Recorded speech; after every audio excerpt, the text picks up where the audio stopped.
না দাঁড়াও, কেরে কি হয়েছে? একটা ছবি তুলবো। ও কি করে ছবি তুলবি? তা ঠিক আছে, রাখিস।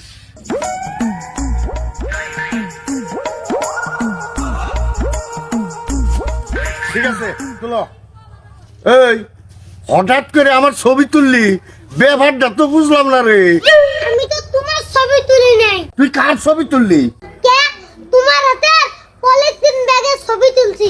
এই হুমুন্দি কয় কি রে? এই আমার ছবি তোলা বাদা পলিথিন এর ছবি তুললি কা? তুমি কি ভুলে গেছো সরকারে এই ব্যাগ নিষিদ্ধ করে বলাইছে? ওই দোকানি পলিথিন ছাড়া খরচ দিব কি মধ্যে? তুমি যদি খরচের ব্যাগ নিয়ে গেলানি তাহলে কি দোকানদার পলিথিনে খরচ দিলনি? তুমি কি জানো এই পলিথিন পরিবেশের জন্য কতটা ক্ষতিকর? এই ছবি এমনি আমি থানায় দেবো। আনা দেখাইলি কি হবো? তোমারে ধরে নিয়ে